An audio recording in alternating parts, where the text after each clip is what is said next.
Hello, champ. How are you doing? Yeah, not too bad, not too bad. It's a pleasure to be here. What's the feeling like to be world champion? Yeah, I mean, I don't really think it's sunk in yet, to be honest. Like, I don't really feel like a world champion. It just feels like, don't know, life goes on. There's always more challenges and bigger things to do in the future. So yeah, it was nice to have a good party in Valencia. But like I said, there's more challenges and things to move on into the future. And actually, I was sitting the other day with my mate after training some trials. I was like, holy shit, I'm a world champion, man. He's like, yeah, I know. That's crazy. I can't believe it. Is it extra special that you are now a world champion and your father is also a world champion? Yeah, I mean, now he can. Yeah. It'd be nice for him when he tries to tell me something. I'm like, I know what I'm doing. I'm also a world champion. So, can you describe to me the initial feeling right after the race? Yeah, for sure. There was a lot of emotions, for sure. Definitely a few tears going up to the finish line, but the tears passed pretty fast, and it was kind of just super excitement and just relief that I've done it. I couldn't believe it, and it didn't feel real. It was kind of like a surreal moment. So you already realized while you were racing that you will be the world champion? Not while racing, but from the last corner to the finish line, yeah. Okay. While I was racing, though, I was super tense on the bike. I was not riding very well that weekend, but yeah, definitely from the last corner to the finish line, I knew it was going to happen. So I just have to thank you that we were able to experience this live, because I obviously watched the race live in Valencia. It was amazing, and yeah. Thank you. Yeah, no worries, sir. What are your thoughts during the race? I mean, we all knew Raul probably was winning the race, and obviously he had to. And what were your thoughts there? Yeah, I mean, I obviously knew that Raul was gonna, go all or nothing. That's what he had to do. He had to win the race, and I mean, for sure our plan was a little bit different. We had to, finish in the top 13, and like I said, in previous statements, the work was done before we got to Valencia, and the key moment in the championship was Portugal, winning that race and getting those few extra points to bring it nearly to the championship in Portugal. So. Yeah, it was the first time in my life where I just had to, actually ride conservative. So, it was a bit strange, but definitely, Raul had a different mission. But mine was just finish the race in a respectable position. So the strategy was just to finish in the top 13 and do whatever it takes to win the championship. Yeah. And I believe that if you had to finish 8th, you would have. Yeah. And if you had to finish 5th, you would have. So that's for sure. Yeah, probably the right assumption. 100%. I was riding super stiff, as well, and also with my ribs, I was having a pretty bad time on the bike physically. So I mean, if I had to, I would have finished where I had to. But I mean. You ride to where you need to finish. In the end, I didn't need to risk more. And like I said, the job was done before Valencia. So that was the idea, to try and have it more or less wrapped up for Valencia. So, I didn't have to put all or nothing on the line. Yeah. That performance in Portugal, we also attended the race live, was so gangster. I mean, Raul was in front, and he put like a 1 or 2 second gap because he had the softer tire. Yeah. And I always kept telling her, okay, he will win at the end because he always have more left in the tank at the end of the race. And with the pain of the ribs, were they broken or just... Yeah. So they were broken? Yeah, they were broken. 2 broken ribs. Yeah, oh, fuck. 10th and 11th ribs. So after the testing in MotoGP, I went on the Monday after testing to get a CAT scan. I didn't tell anyone, but I went and did a CT scan on my ribs, and I had the 10th and 11th rib completely broken. Luckily they weren't out of place or dislodged, But yeah, they were snapped. That makes it even more gangster. But the way you dealt with the pressure and the way you drove or rode towards Raul, overtook him, and everybody knew he had to win this race. Yeah. He had to, and he simply couldn't. And this was, for me, the defining moment of your championship. So kudos to you. Yeah, for sure. It was a good one. Yeah, thank you. I personally think that was one of my best races in my life, to be honest. You know, like you said, with all the pain of the ribs, was, you know, pretty gnarly. You know, actually after the warm up before the race, something had moved again. And I was having a lot of pain, like just sitting there eating lunch, and I was telling Clara, my girlfriend, like, man, I'm in a lot of pain right now. Something's moved. It's hurting a lot. And she's like, oh no, it's just because you've cooled down. You know, when you warm up, you'll be fine. You'll be fine. It's nothing. And I'm like, yeah, no, but it's really hurting. She's like, you'll be fine. Come on. She's like in Spanish, espabilate. It's like, shut up and move your ass, you know, like. And in the end, I had no option. So in the end, I just had to go out there and just, you know, try and put the pain aside and trust in the decision with the hard tire that we made and do my best. And in the end, it all worked out. Did you take painkillers? No, I don't like riding with painkillers. So okay.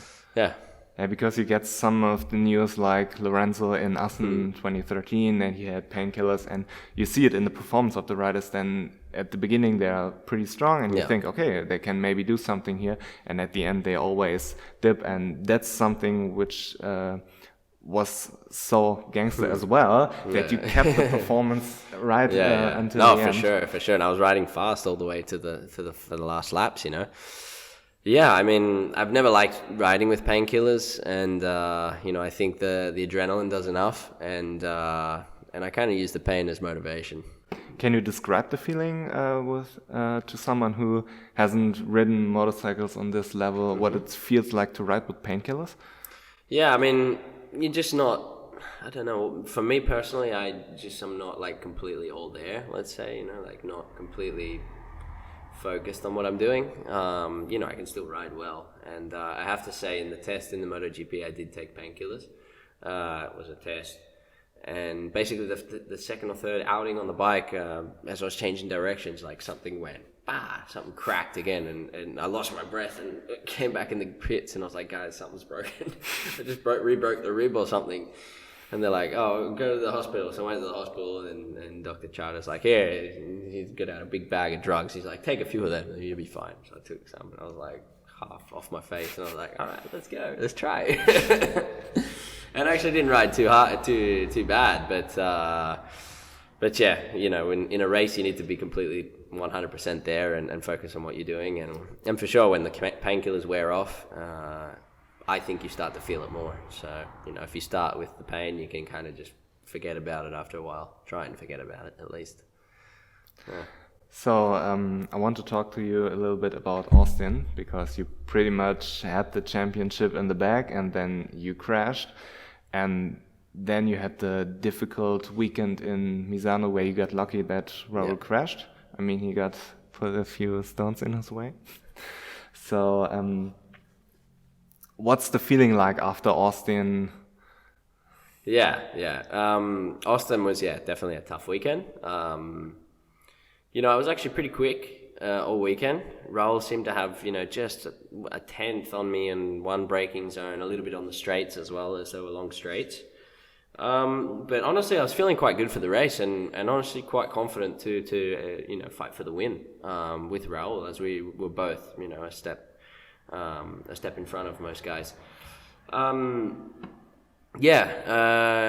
I kind of got swamped by Bobia and Di Antonio the first, you know, 3-4 laps, and unfortunately that opened up, you know, about 1.5 second gap to Raul, 2 seconds. And I was starting to, you know, once I got past those guys, starting to push and come back to Raul. And yeah, with the asphalt there, basically if you watch the image, there's 2 bits of asphalt where they join, and that's basically my front tire went in there, just went, you know, 5 centimeters wider, and my front tire went into the join of where the 2 bits of asphalt join up, and the thing tucked. So yeah, one of the few crashes that I had this year. But yeah, definitely definitely a difficult moment, but in the end, I think I handled it pretty well, honestly, and we still had 3 races to go after that. Championship wasn't lost, and I got back to the box and I was like, I'm sorry guys, but it is what it is. I crashed. Got to pick ourselves up, and we got 3 races to go like hell, and just and do the best we can, and just change a little bit the strategy and attack a little bit more during the weekend. So I kind of just accepted it, moved past it, and that was it, and just got on to the next the next job at hand was at Misano, which was also another tough weekend for weather, and we didn't have any time to try the tires, and I made a last decision with the tire on the grid when we went for the soft, and now looking, it's easy to say maybe I should have stayed with the hard, but yeah, it was definitely a strange weekend, and for once in my life I actually got a bit lucky, like you said, which I've had a lot of bad luck in the past, so I guess all that bad luck accumulates, and one day you got to get a bit lucky. So yeah, but in the end, it's just it's the positive mindset you got to keep. So I want to talk to you about your journey. Yeah. Obviously, you come from Australia. Mm-hmm. You started with dirt track in Australia, and then you made the big move to Spain. What's that journey like for a young kid? Yeah, for sure. It's a big change. I was 14 when we moved over. It was a big change for me, for my family. We didn't speak the language, had no friends, new school. Everything was new. It was completely foreign in a different country, and it was a big gamble, let's say. But yeah, after a few years you get used to it, and I'd say about the 4th year, something like that, it kind of felt like home.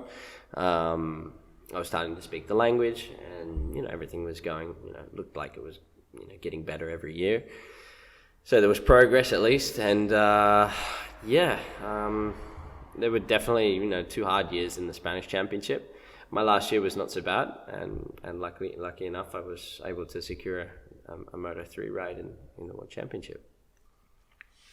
So when you arrive in a new country, and your brother came with you, right? Yeah, my brother. And your dad and my mom and my dad, the whole family. They came, everybody? Yeah. Oh, okay. Yeah.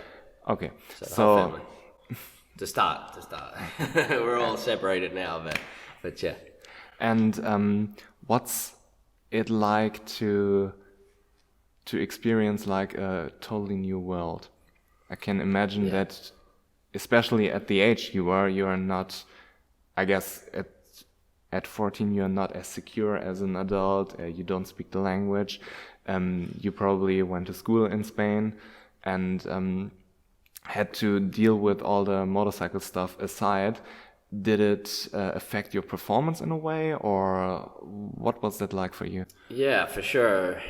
When you're a kid, you don't really understand what's going on, and I had it pretty clear what the mission was to go to Spain to learn to ride faster. When I arrived, my level was really, really low, as the level in Australia is quite low. So it took me a few years to get going with the racing side. We went to an American school at least, so we had still schooling in English, but it was difficult to make friends because we didn't speak the language, like you said, and you kind of dropped in a completely different world, and it's like, all right, go and do your thing. It's like you said, tough to manage between moving country, the school, finding friends, and the racing. I'm not sure it had such an effect on the racing as a kid, as I was still learning a lot with road racing, because I only started road racing at 13. So only dirt bikes before? Only dirt bikes until 13, and so I didn't have much experience. So it was like, I was really slow when we moved out. I wasn't really slow, but I wasn't at the level of what I should have, what the World Championship guys are at. I was still missing at least 2 or 3 seconds a lap. So there was a lot to learn for me, especially, and I don't know, I kind of just, every time I went out on the bike, it was always an improvement, and every race was always seemed to be an improvement as well. So And every year as well, there's always been a small step. But yeah, I don't know, kind of just came naturally. And for sure, the first 2 years in Spain were quite tough, and we were close to going back home, but back to Australia. But you know, we hung in there, and it paid off. It did. It did. Finally, it did.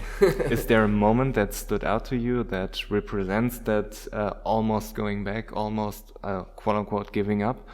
Yeah, for sure. Not a moment, but you know, it was tough for the family. It was tough for everybody, and we didn't speak any Spanish, and we didn't have any friends. Especially the first 2 years, it was, you know, we didn't know where we were. We were struggling just to do basic things. You know, go to the shops and buy stuff. That was a drama, you know. So also the racing the first year was quite horrible, performance-wise. But the second year, the racing started to get a little bit better.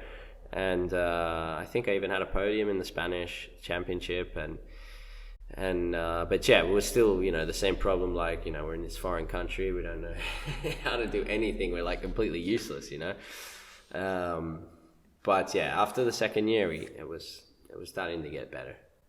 Yeah, every time I'm in a foreign country and I don't speak the language and people don't speak English well enough, I feel like a complete idiot. Yeah. So I feel useless. Yeah, pretty much. How you do anything here, you know, if you can't actually communicate? So that for sure was a big thing, the language barrier. Yeah, language is a big thing because like you said, you can't do anything. And when I had Spanish in school and I failed miserably, and you feel stupid. I mean, even if you're an intelligent human being and you can articulate in German or whatever in English, or wherever you're from, as soon as you speak a language you don't know well enough, you feel like a complete idiot.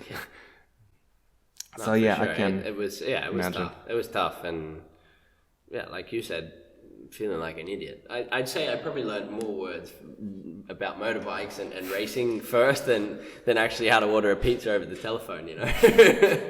But yeah, definitely when you can't order a pizza delivery to your house, you feel like an idiot, that's for sure. The important stuff first. Huh? Exactly.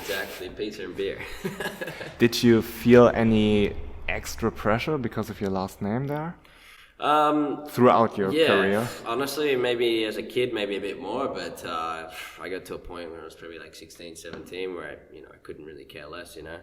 It was kind of like, this is me, you know, this is my journey, this is my career, and you know, I'm a completely different person to my dad. So yeah, I mean, especially the last few years, no pressure at all. You know, this is my goal, my dream. So anyone wants to put it any other way, then they can. But for me, it was not that. So you were able to completely separate these things at a young age, which is pretty much beneficial, because your dad brings obviously a lot of benefits into a life as a motorcycle racer. And if you're able to cut out all the negatives, all the pressure, I mean, your dad is world champion, and I can imagine people saying, okay, he will be the next world champion or whatever, that this can be extremely difficult. And if you're able to cut these things out, for sure. Congratulations.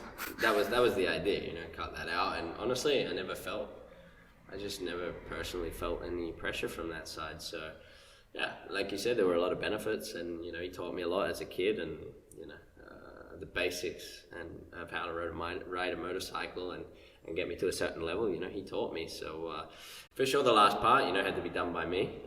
Especially when I got, you know, to world championship level, that was kind of like my time to work with the team, and also, you know, bikes and technology, and a lot is different back then. So there's a lot more things that are at play in today's racing than, you know, back with the 500. So there's a lot more electronics, a lot more strategy. There's a lot more tires and many other things to change and play with. So it's quite different, and especially in these days, you know, it's difficult to compare. But yeah, for sure, the basics of riding a motorcycle, he's the one that taught me that. So. Was there a point where you said to your dad, okay, shut up, leave me alone, this is my business now? Yeah, there was. I'd probably say maybe the second year of Tech 3. He was kind of getting involved with the Tech 3 the first year, and it wasn't going well, and there was arguments with the team, and he was, the bike's a piece of shit, the bike's a piece of shit. I keep on saying it publicly. I was like, you need to shut up. And I mean, the second year I was like, all right, let me do this on my own. This is my thing, and I gotta work, with the team and do this by myself. And yeah, for sure he didn't take that too well, but he had to accept it, and from there it's been less and less every year. So yeah, definitely this year there was no interference with the team, and we got I'm sure he trusted Aki Ayer's team, and also I did. So, but we got the championship. Yeah, you have to be stupid if you don't. Yeah. I mean, Aki is probably the best thing in Moto3 and Moto2 right now. Yeah, there aren't many people who have this level of experience and this resume. So yeah, no, for sure. He's even when the bikes weren't that good, or he didn't have a good year or good riders, he was still able to get amazing results and get the most out of whatever they had at that time. So yeah, I don't know. He's something magical about Aki. So looking back, you have ridden the Mistral from Tech 3, and without bashing your team, was it a piece of shit, or was it a good bike? Could it compete with the Kalex? Yeah, I mean, it wasn't a complete piece of shit, no, but definitely the Kalex were, a step in front. It was weird. They had some races that were, some tracks where it was half okay, and then some other tracks where it was just a complete pig, and you couldn't understand why. But yeah, I mean, it had its day in the sun, and we had some decent results on the thing in the end. And I think we qualified on the front row, maybe in Silverstone or something like that. Yeah, we had some decent results. So it had its day in the sun. It wasn't a complete piece of shit, but yeah, definitely, missing the last step of the Kalex had, it was probably a bike to, definitely be in the points at pretty much every race, and a few top tens as well. So yeah, it was a good, stepping stone to stop and go. And for sure I learned a lot of how to ride, override problems and ride absolutely 110%, even though the bike was, not giving that sometimes. So it was good, for me personally to really understand how to take the bike to another level, even though I didn't want to go there. So like I said, all these small steps in my career for sure have been kind of stepping stones and experience that I've accumulated, and I think it's all paid off this year. So you pretty much had always the ability to take out the good parts and leave the bad parts aside. I mean, your early career was full of trouble. You had horrible injuries. Yeah. You had a Moto3 season, which wasn't the best, with a 1 point finish in Phillip Island. And the early season in Moto2, I believe it was 2017, where you had to go back to 16, where you had to go back to the Spanish Champions. Talk me through these struggles. So how were you able to keep your head up high and not give up? Yeah, for sure. There were many really tough moments for me in my career, and I can tell you now. You go through the paddock and ask anyone there, and I can tell you right now, 99% of them would have said that before this year that I'll never be a world champion. I can promise you that. Yeah, definitely a tough journey. Moto3 was a really tough year for me. In the world championship was with a Mahindra, in probably the worst year of Mahindra. I was also quite big and tall for that bike, and had a bit of bad luck as well. And I knew I could ride really fast, and following other guys that would be, top 5 all the time, and I'd ride around the outside of them, around in the middle of the corners, and but they'd just fly past me down the straights, and it was, I knew I could do it, but I just didn't have the bike at that point. So yeah, that was tough, and it was hard to get anyone's confidence to take me for the next year, as it was a disastrous first season. And unfortunately, I had to go back to the Spanish Championship for 2016 and start with the Moto2. And basically, I moved up to the Moto2 because of my size. And I was just, I was weighing 66 kilos already when I was 18 years old. So, 17, 18 years old, which is normal weight and size for a kid, But, all these other kids are like jockeys, they're all 50 kilos. And that makes a big difference. So moved up to the Moto2. Straight away was fast. I think I had many mechanical problems in the Spanish, always oil coming out of the bike. And I won one of the races, I think, that I did and managed to get the seat for Tonucci, I think, in Tasca racing as a replacement for the rest of the year. So he injured himself, right? And injured himself, or something political happened with the team, or somebody owed money, or something happened. I'm not sure, but I can't remember, to be honest. But yeah, I filled in at Montmello. First race that I did, I scored a point, and it seemed like Moto2 was my class, and I think I scored another scoring point later that year as well, and I was always close to the top 15, and for a rookie it was not half bad, and obviously the Tasca bike, I think it was like 2 years older than what everybody else was using as well at that point, so yeah, it was not bad. It looked okay, and managed to secure the Tech 3 contract, and everything was kind of looking up, and then I really struggled in 2017 with the Tech 3 bike. I think I had a few more scoring points with them, but definitely we were expecting a lot more, and I was expecting a lot more for the bike. But that was a really tough year for me, 2017, because I kind of just hit a wall and nothing was going right. Really struggling with the team, and not happy. It was not good. It was not good, and I was quite depressed at the end of that year as well. Probably the worst that I'd been, ever. Because I just thought, I can't do this. This is not working. Maybe I'm not good enough. And I don't know. I kind of just don't know what I did, to be honest, to come back the next year and try again. But I kind of just kept a positive-ish mind and just said, we've got no option. Let's just come back and do our best and see what happens.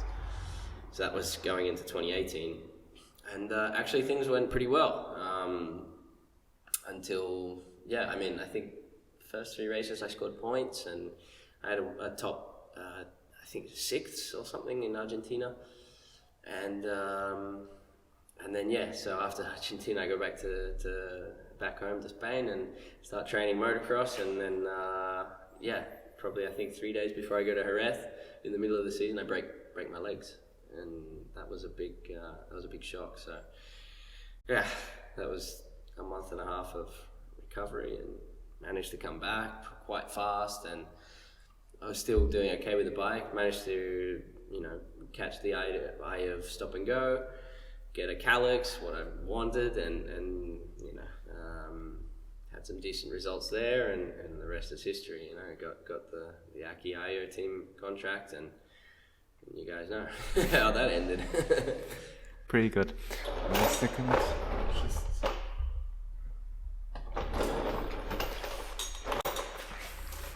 So after 2019, or from the start of 2019, your career seemed to make a jump. Yeah. I mean, you finally got the Calyx, and then obviously you get the KTM contract.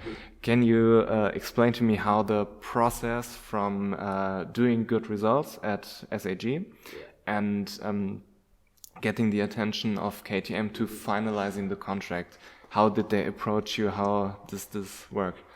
Yeah, so 2019 was a bit of it wasn't a bad year, but it was a tough year. First time I had a Calyx. First time I had a bike that was, a bike to win on, basically. And basically, I was a little bit excited. I got the bike, and I was like, now we're going to win the championship, Big World Champions. And managed to get a podium in the second race, and fight for the podium in the first race. And, I was like, we've done it. We're here. We're going to do it.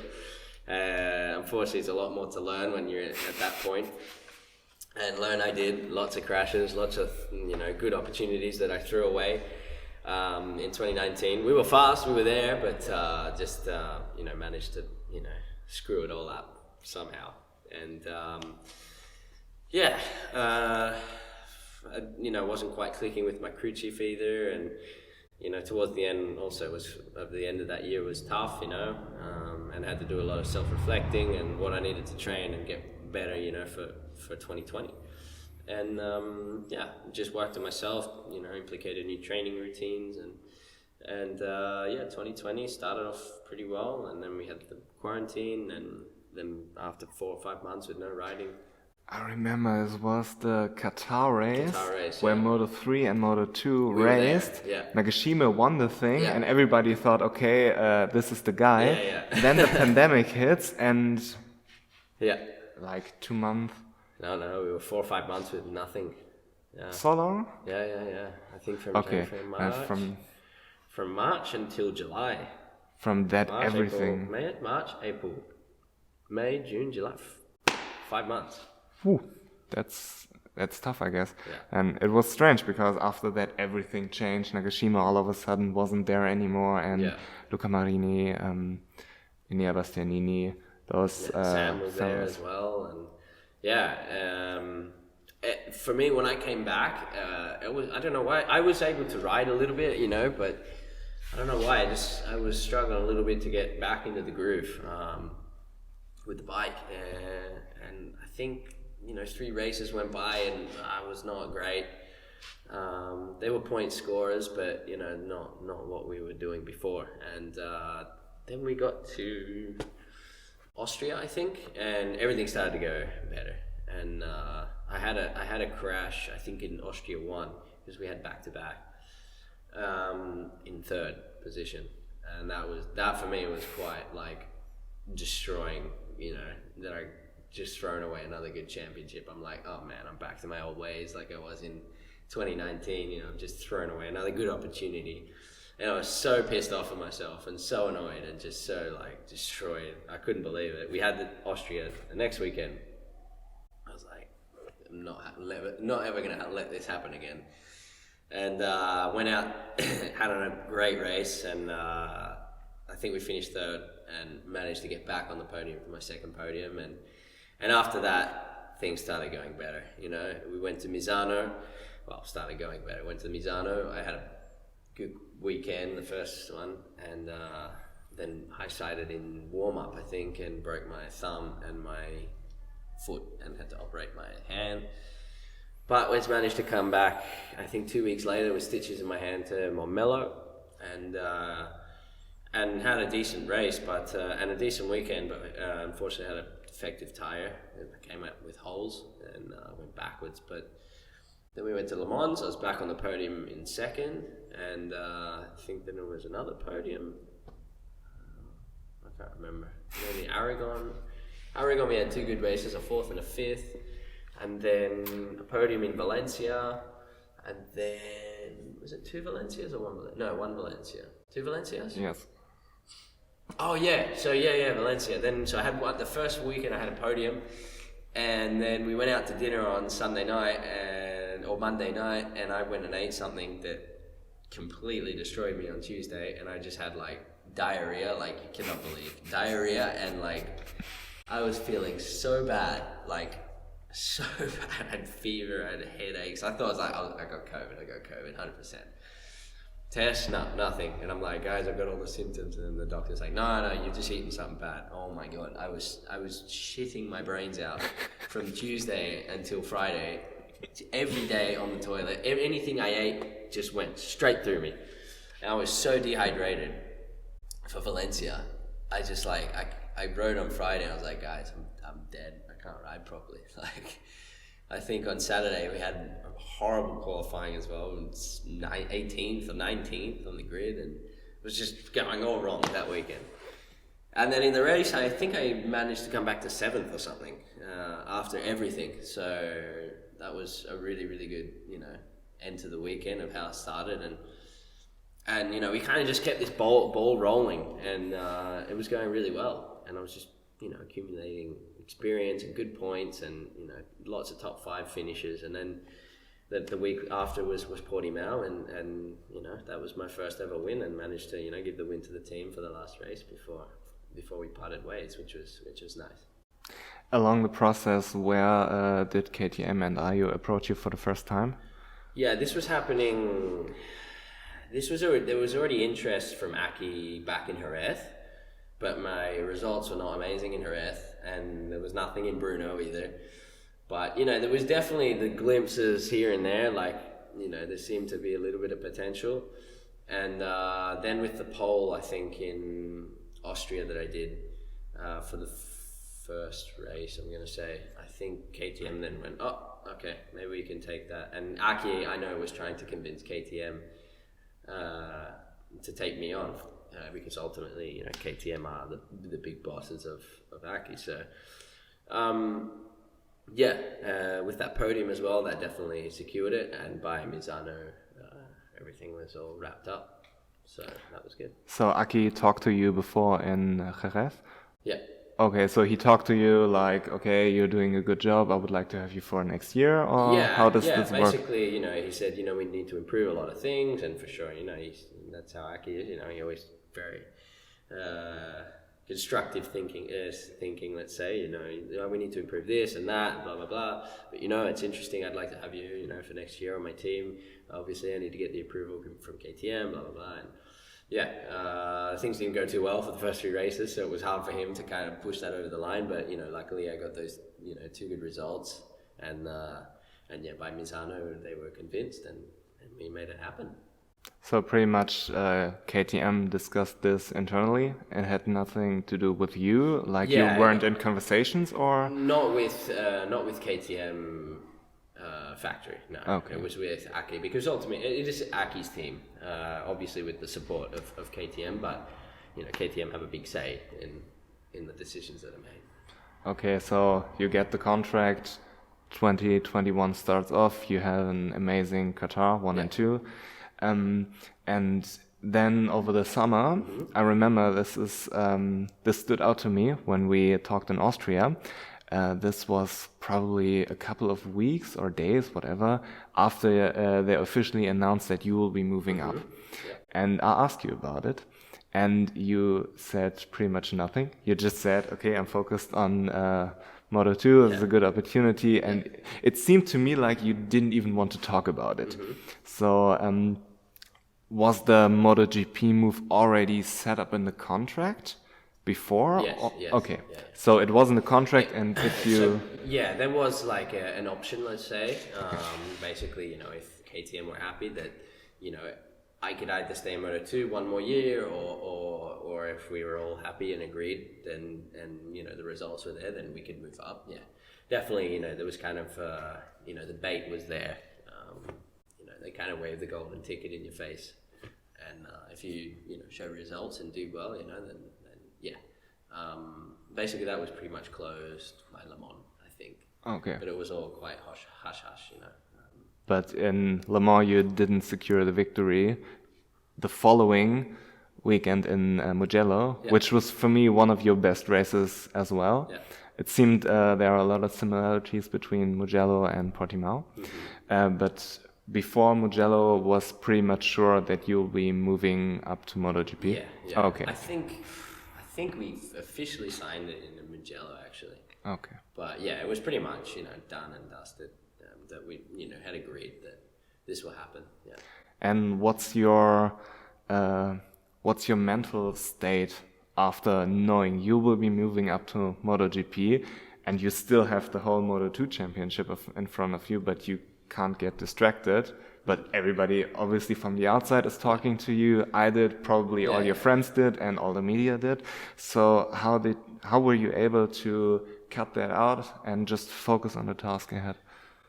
I don't know. I just kind of did, I don't know. It's hard to explain. I just kind of forgot about it, and you forgot about the MotoGP seat. Yeah, I forgot about it. I don't know. I just in the end I signed it, and it's not something I had to worry about at that moment, because it was for this year, for the next year. I don't know. But isn't it some kind of extra pressure because you know, okay, I have to do it this year, and if I don't, I will never win a Moto2 World Championship? No, I didn't think it like that. I thought if I don't do it this year, then oh well. At least I'm still going to MotoGP. You know, maybe it took pressure off. I don't know. That's probably the healthy way of approaching this. Yeah, for sure. I mean, in the end, I was like, worst case scenario, I still go and get to get to do my dream, which is be a MotoGP rider. So I thought, let's just go and enjoy the year and do the best we can and see what happens. So what were your first impressions in Misano of the MotoGP machine? Yeah, pretty gnarly. The most surprising thing was the acceleration. Really? Yeah. The acceleration was... I would have thought it would be the brakes. No. Everyone's like, the brakes. No way. The acceleration. Oh, man. And I've ridden the fastest bikes in the world, and this is just on another fucking level. It's out of control. How long does it take for a rider to be comfortable on the bike? I don't know. I think that's kind of personal, but I'd say the third day of Jerez. So the second day of Jerez. So that would have been the third day riding the GP bike. I was starting to get a little bit more, used to everything. I was more just, in pain with the ribs and worried about my physical condition than anything. But if I was probably physically all right, probably would have been quite comfortable on the bike by then. So I'd say 3 to 5 days until it's more or less normal. Okay, so then you can start to push. You can start to try. Find the limits of the bike and start to complain about things. So there are 2 tests, I believe, left before the start of the season. There will be Malaysia. Yeah. There will be Indonesia. 3, and they will probably do the Qatar test again. Really? Well, I guess. I don't know. I don't think so. No. They won't do it because they did it the last few years. Yeah, but I think this not this year. Are they? I think it's well, I've got 3 more days in Malaysia than the official test. Oh, that's the shakedown test they used to do in Qatar. Maybe, yeah. Okay. Yeah, exactly the same. So they got 3 days before. So okay. Because we're rookies, we're allowed to do those 3 days plus the 2 days official. So that's 5 in total in Malaysia. Okay. Plus another 3 days in Mandalika, and then I think it's straight to Qatar. Okay. I didn't know that. Yeah. But okay, the more you know. There you go. So, what are your expectations going into the tests first and foremost, and then afterwards going to the season? Yeah, so the test, is the expectation is not to hurt myself, obviously, and I mean, Marcos Ramirez is not there, so should be okay then. But yeah, I mean, it's just the experience. Make sure I can get laps, not do anything stupid, and just like you said, get comfortable with the bike. Understand the bike, understand the team, understand the tires, brakes, everything that's new, power, electronics, and just take it step by step. And for expectation for the year, I'd love to try and fight for the title for the Rookie of the Year. There's a lot of fast guys that moved up, so it's going to be tough for sure. But we'll see. It's going to be a long, fun year, and there's a lot to learn yet. But hopefully, yeah. You can always be more Rookie of the Year. So don't put too much pressure on you. For sure. Just got to enjoy it more than anything. Yeah. But there aren't any expectations from Tech 3 or KTM? No. I mean, the expectation is, that we can always improve and hopefully improve the bike and just keep positive vibes, I think, more than anything, and just move forward and try and improve and learn from each other. I think that's the expectation. How long is the contract signed? Just for 22? Or? Yeah, so it's a 1+1, so it's 1 year plus an option. Okay. For extension for 23. So looking back at your career, you seem like a rider. You need some time, but you get better each year. Yeah. I mean, in the Moto2, you can see it pretty clearly that you arrived there wasn't that great. I mean, as a rookie, it was okay, but every year you improved regarding the circumstances, which is pretty impressive. And with this in mind, I can see you over the season progressing, and then hopefully in 2023 you can fight for top position. Yeah, I mean, yeah, I think it'd be nice in 2023. Maybe we can fight for a top position. You never know what happens. You know, we've seen rookies get podiums before. We have to see how I adapt. And but yeah, I mean, every year I seem to improve. So hopefully, you know, I can take that into MotoGP. I'm sure it's not going to be the title this year, but no Pedro Acosta. Yeah, or Mark back in the day. But yeah, I don't know. We just have to take it step by step and not do anything stupid, to be honest. You know, but yeah, always improve. And like I said, there's a lot to learn first, and next year, obviously, hopefully, we can improve again on what we did this year. Getting hurt is probably the worst case scenario in a rookie season. So definitely, and you see it a lot. So that's why, you know, it's about building confidence, especially with the bike. And when you hurt yourself and crash, you lose a lot of confidence. So it's taking it step by step. But it seemed like you sorted the crashing out. I mean, you had your horrible injuries, but you don't seem like a rider that crashes a lot. Yeah. And which was key for your championship, because Raul crashed out 3 times, I believe. You just 1 time in Austin and don't get hurt. Didn't get hurt. That's probably the most important thing. Yeah. Speaking of next season, how do you see the title battle? Because everybody is pretty much saying, okay, Pecco is almost a lock for a title because he has such a strong ending for the 2021 season. Yeah. But also you can't forget about Fabio. You don't know what's up with Mark. Yeah. If he returns to the form he left in Misano, he can be challenging for a title. How do you see this? Yeah, I mean, I think Bagnaia, you wouldn't be wrong if you were going to say he's probably the title favorite, especially with the Ducati. You know, it's probably the best bike at the moment, power-wise, top speed-wise, electronics and chassis, and you know, technical developments that they have. They almost come up with the most ridiculous shit ever. They're always the one inventing stuff. So yeah, definitely good rider, good bike, good team, hard to beat. But you know, Fabio did it this year, and the Yamaha's still a good bike, and Fabio's still a great rider. So, you know, I think there's a few. You know, don't forget about Jack. You know, he might be able to step up the game this year and fight with Bagnaia. And yeah, I'm not really sure what to say other riders at the moment. But yeah, there's you know, there might be a surprise there.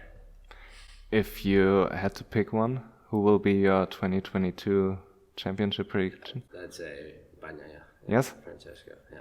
He seems to be like in a state of mind which reminds me a lot of Jorge Lorenzo back at his top form.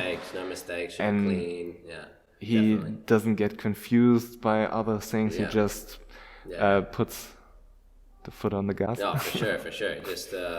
Just gets the job done and very consistent, no mistakes, and he's fast. He's really fast. He has had a few mistakes, but you know, I'm sure he'll take those errors and he'll learn from them. You know. But if you take out the crash that he had in Mugello, where he crashed out in the lead, and let's just for the sake of it assume he wins that race, and Misano, and just for the sake of it, let's assume he wins that race, we would have a totally different conversation about the title this year. Sure. So and he seemed so strong, and also I got a lot of negative vibes from Fabio about the new bike, which seems like the momentum swung more to Pecco and left Fabio a bit, but it remains to be seen. I mean, he did a lot of work early in the season. So maybe he can continue. I've heard also, you know, things that, you know, Yamaha brought a new bike and they weren't happy, or I'm not sure, but I've heard a few rumors that they're not so happy, and they brought a few engines as well and they weren't happy, and you know, it's apparently something was going on. So, but I don't know, I'm not in the Yamaha box. I'm in the KTM of course. Speaking of KTM, you're in a pretty unique spot because you fought for the title against your teammate, Raul, and now you switched to Tech 3 in the MotoGP class with the same teammate. How has your relationship developed over this championship fight, and how do you maybe learn from this championship fight in order to beat him as a teammate? I mean, we always kept it clean, especially in the box. Everything was, we always fought our battles out on track. I never did anything to, sabotage him in the box or in outside of the track, basically, or even in the track. It was always clean racing and fair racing. And I've said it many times before, we do the fighting on track, and whoever wins is the better man. For sure, I've learned a lot, of how to manage that as well as having your, title contender in the box. But more from my side, as well, trying to, keep that out of your mind.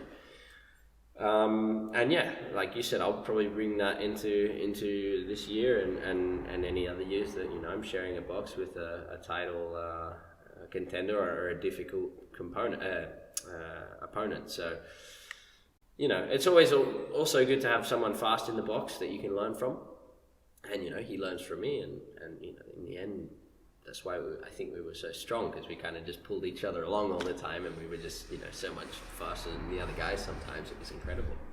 Have you heard some stories about teammates sabotaging each other? I mean, you always hear the Valentino, Jorge, Lorenzo one, and the Vinales, Valentino. It seems a lot about Valentino, but I don't know.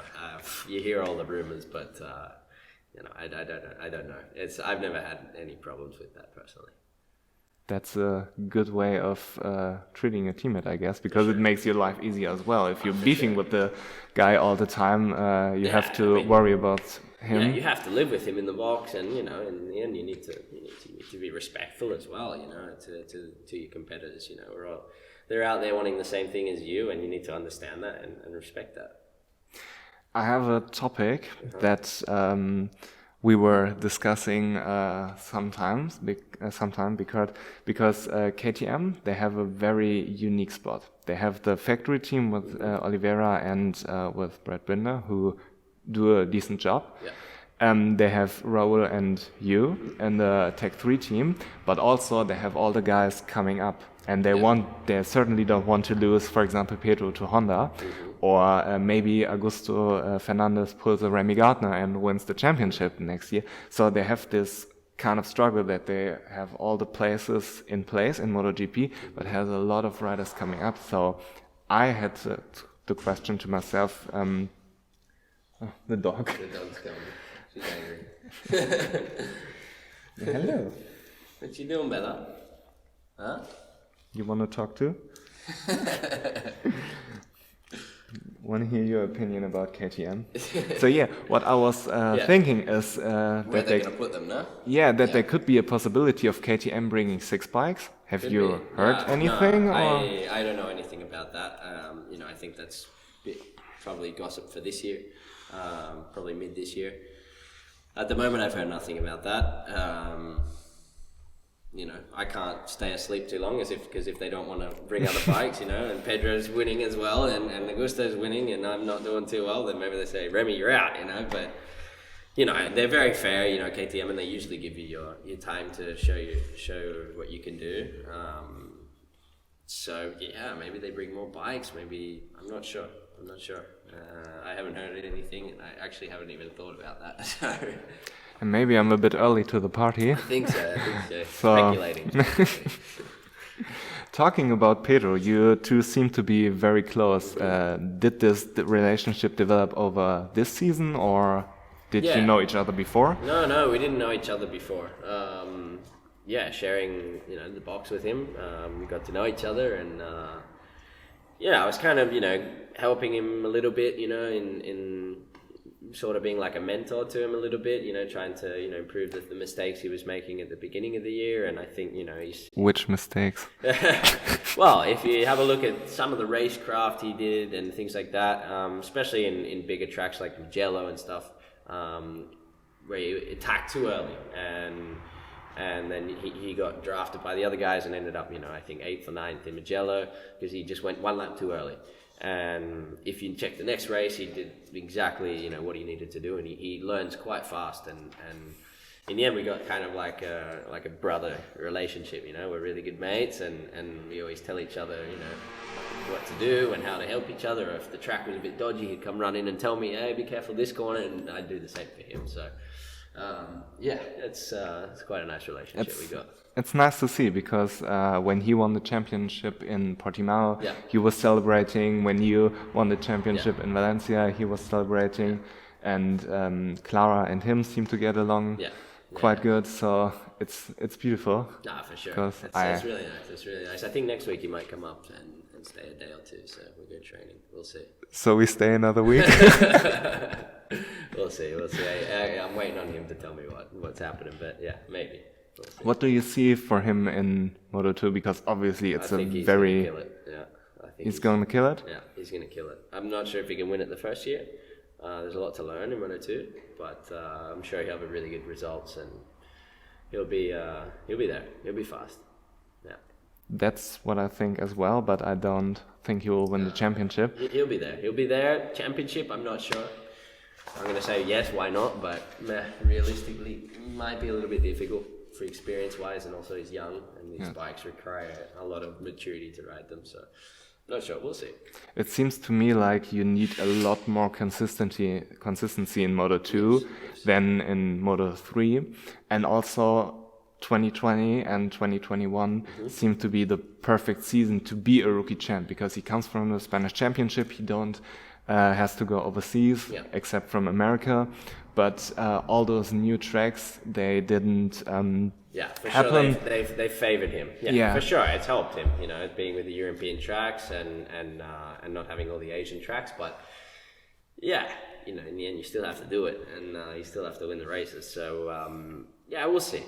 I mean, he won in Qatar, which kind of proves my point wrong. No, exactly. It's it'll be interesting, and I'm sure you'll have a podium, at least a few podiums. So I'm looking forward to seeing it. Yeah, me too. I'm kind of excited because I know you're obviously a fan. I'm a big fan of this guy. Me too. But this season, if you think about it, is so ridiculous what he did. I mean, he won from the pit lane. He crashed in Le Mans, and still picked the bike up and finished 8th. Then he won a couple of races it's ridiculous. Here and there. It's ridiculous. But also the way he won the championship is so ridiculous. He's fighting with Foggia, and Darren Binder comes in and dive bombs. Just managed to take out Foggia, and he's got a clear way to the victory. Because he overtook Dennis Foggia in the same corner, and if he didn't do that, he would have taken out Pedro. It's just it's like Valentino so 2 crazy. in the making. So. He seems to be. Thank you very much. He seems to be always in the right spot. And you get that a lot from Marc Marquez as well, because Marc, Valentino. They seem to be always in the right place. Something they got, So, probably the hardest. We'll see for the future. It's going to be interesting for sure. The hardest workers get somehow most lucky. Exactly. It is what it is. Exactly. So you guys go training. We'll see. I'm not sure yet, but hopefully it comes up next week and we do some dirt track and motocross. So what's a normal training day for you like? Just to ride bikes more than anything. Just ride. Either it's trials, motocross, or dirt track, or if I'm not doing any of that, or super motard. And any days off that I'm not doing that, I'm here working in the workshop. So no gym or no gym, no nothing. You see a lot of riders like Aleix Espargaro cycling all the time. I don't own a bicycle, so I don't do that. I go for a run sometimes, take the dog. But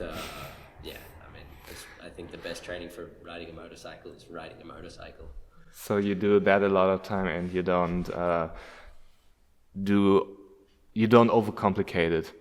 No, I don't. I mean, in the end, you've got to train what we're doing.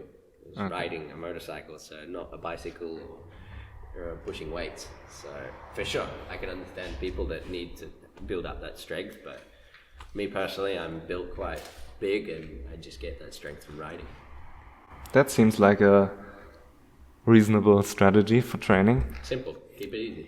So I wish you the best luck for next year. Thank you. Or this year, for next season. This season. Thank you very much for taking your time, and I appreciate you. That's been fun. It's been a good chat. See you. Thank you. Goodbye. Cheers, guys.